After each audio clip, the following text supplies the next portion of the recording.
All right, so you just asked Tori, and I'll ask you the same thing. Were you at all surprised how much they tried to test you on Saturday night, or did you expect it? No, I wasn't surprised. You know, any team, you know, they're gonna go out all the guys out on the field. And, you know, at this level, you gotta be able to prove yourself when you're out there. What are you guys saying to each other as you go out Saturday night? Your group specifically, knowing what the game plan is, that they're gonna leave you guys on an island, and you know they're trusting you back there. What are you saying to one another, you and Brandon and Chuck and these guys? Just, you know, we gotta go out there and be confident in what we do. You know, you gotta, you know, Coach Gray always talks about trusting your technique, because you know at that point, once Saturday comes, you can't really change up your game plan.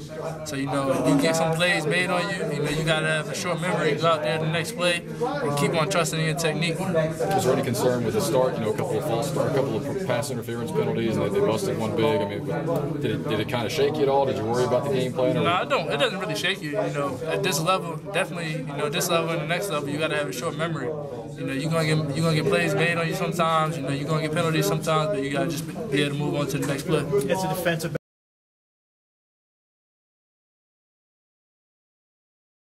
With a pass interference on the deep ball, but you really responded and played a really good game. Talk about your mindset there early in the game. I just had to clear my mind from everything that happened early on. You know, just come back and have a good game. Not thinking about me, just thinking about the overall team and trying to get a win. You've got a different kind of challenge this week. East Carolina, they spread you out like Ohio State, but they throw the ball a lot more. Yeah, they got some good athletes that they try to get the ball to. You know, we just coming in with a good game plan and hope to play some football. You know. As you look at this, I mean, spread last week, but it was sort of a run first spread. Do you have to change dramatically your mindset, or is it still stop the run and then go from there? I mean, the way those two teams approach their offense is a little different. So basically, a little bit of what I'm doing will be a little bit different kind of. So it's just a little bit different for me approaching it. I was asking Coach about those two PI calls that you guys got. And obviously, when you're playing a lot of man-to-man, you're going to get calls like that. But when you went back and watched yours, did you feel like you deserved that flag, or were you kind of like, that's what I'm supposed to be doing? I felt as if it could have went whatever, like what's what, because as I tried to turn around for it, he had kind of pushed me away from it, so I had to try to get back position with it too. So I mean, it could have been a what's what call.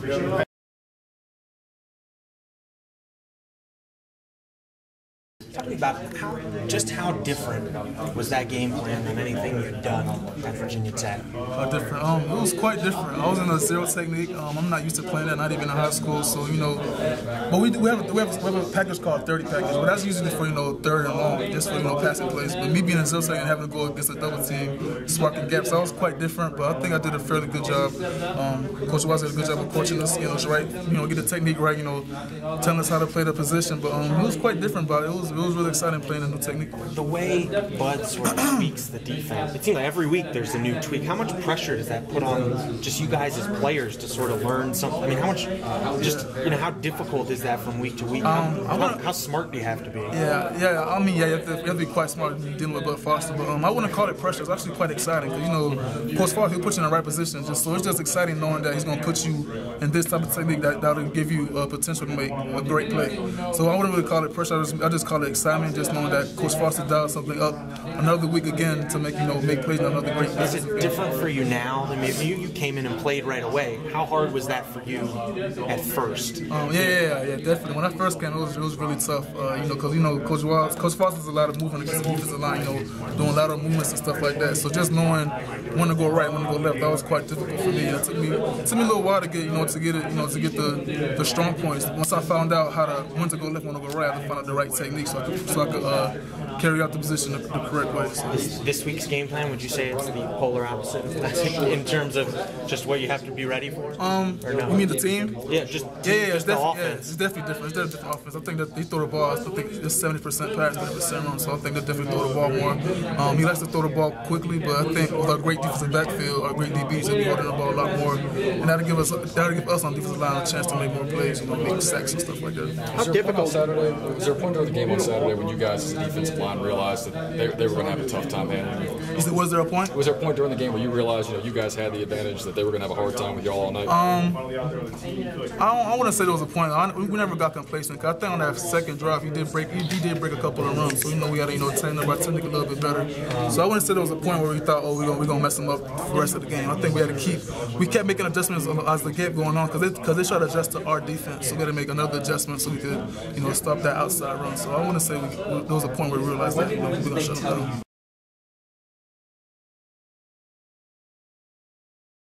Special teams for all 4 years that I've been here, but when I got the personal projector job, started rotating in with that last year, and that was a big step, I would say. What was that? The personal protector job. Sorry, I think I said projector. Oh, personal projector job. Yeah. Tell me what that means. On the punt team. Okay. When I started getting in with that, I started feeling more involved in the game and stuff like that. That kind of helps you mesh with the guys a little bit. But that's still a far cry from sacking the quarterback with a horseshoe, right? I mean, it's a start. It's a start compared to where I am now. So. Yeah. You take every milestone as you get it. Yeah, when you come in, you set little goals and you try to accomplish them. You don't want your goals to be too big or too small and just sell yourself short. So I came in, I want to travel my redshirt freshman year or something like that. And once you accomplish that, you set another goal. Try to stretch it as far as you can without outreaching yourself. Did you do the David Miller thing and actually write them down, or did you? No, I didn't write them down. Yeah, I kind of just put them in my head. I don't really like. I got bad handwriting. I don't like writing stuff down. Did they have deadlines, or was it just 1, 2, 3, 4? They had deadlines, and some of them I didn't reach, but didn't deter me from still trying to reach them eventually. So eventually I got it. What's out there that's not been attained yet? I'd say maybe a pick six. That'd be pretty cool. Something like that. Or yeah, I don't know. I'll say pick six. I guess I don't know. With Van Dyke, I guess nearing a return. I mean, do you think about where that might leave you, or is that into your mind? It doesn't really enter my mind. And I know that he has ability to. We're both competing every single day. That's all you can really ask is to have two guys that can really play the position and compete every day in practice. So that's all I'm really worried about.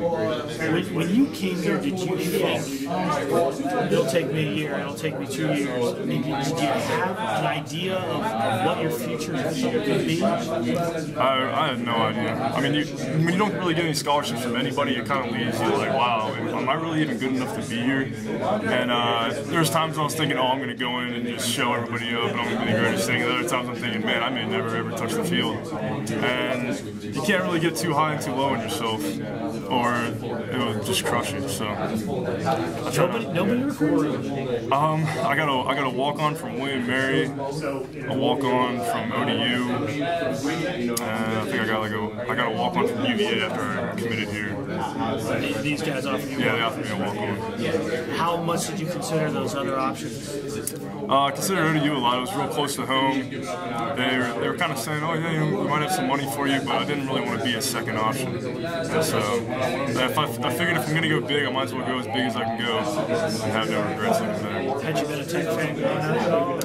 I don't know.